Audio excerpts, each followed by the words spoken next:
We're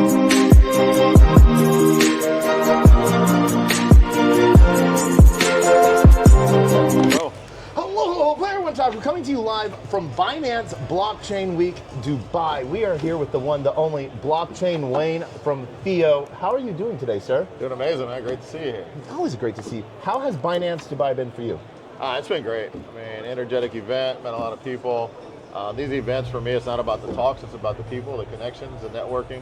It's not only just see who we can work with, but seeing who we can connect for business relationships. So that's what I love about this industry. And FIO's done a lot of stuff with Binance as well, right? Yeah, so we are actually a Binance Labs project, funding about 7 or so years ago. Okay. Our mainnet went live a little bit less than 6 years ago, and they support us quite a bit, you know, in terms of token trading, a lot of guidance before the project launched, and yeah, so between them and Trust Wallet, it's been some of our best partnerships.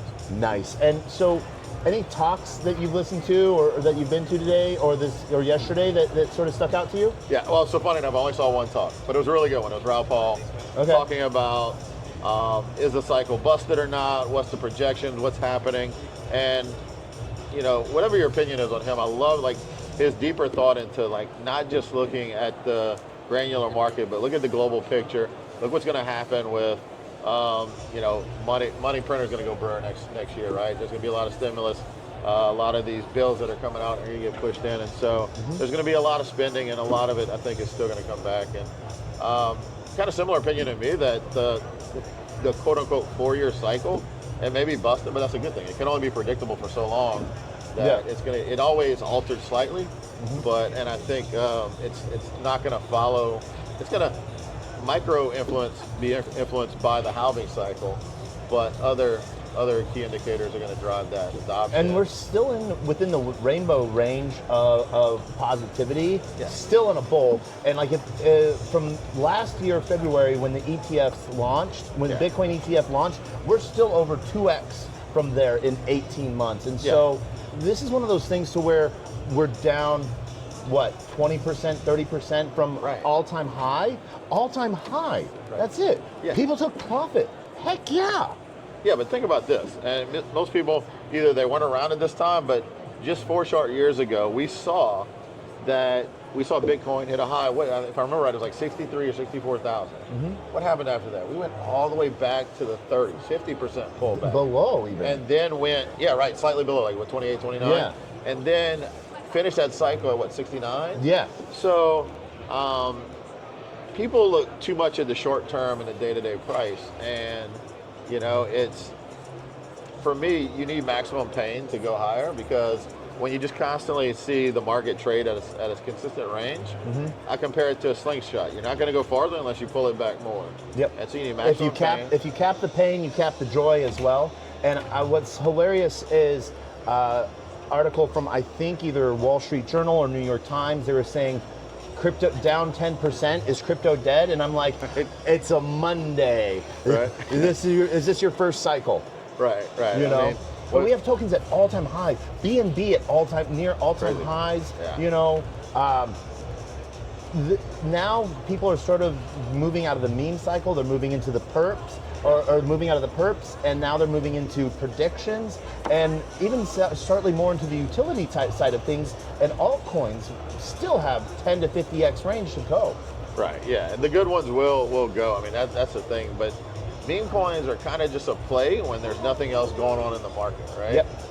We all have a little bit of degenism, some more than others.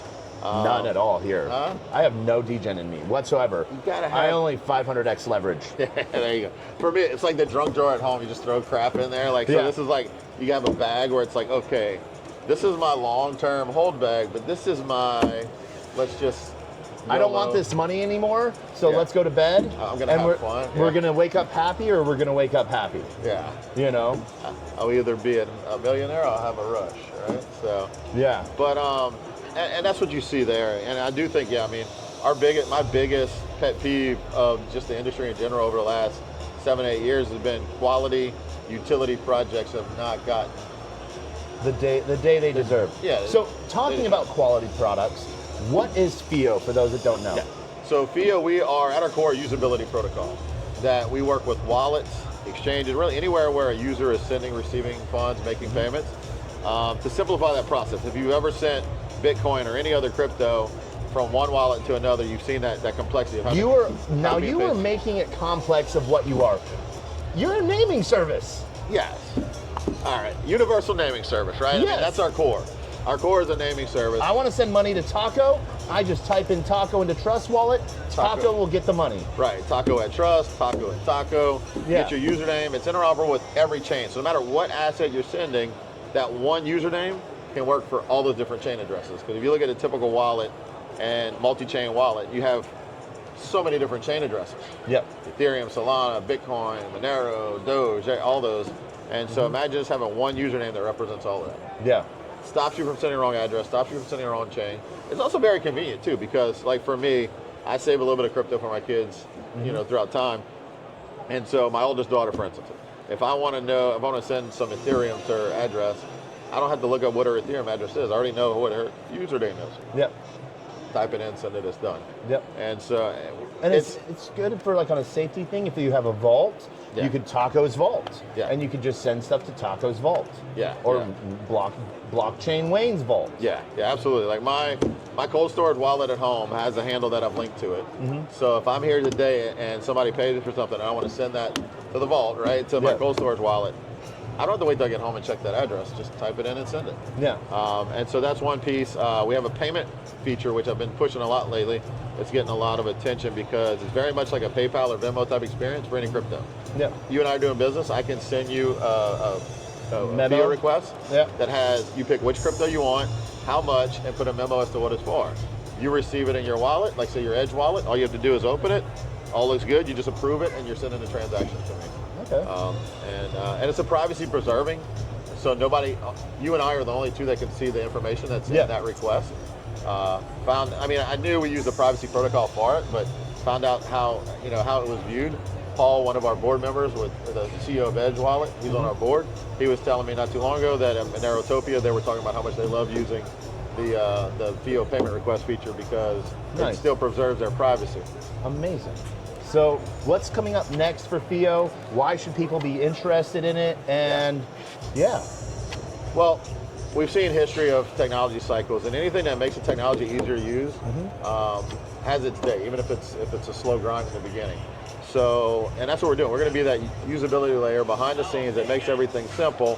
Just like today, when you go to a website, you type in www.whatever. Someone had to create that protocol and layer it in on top. So we're continuing to work with more partners, signing new partners. We got some big announcements from partners that are coming soon.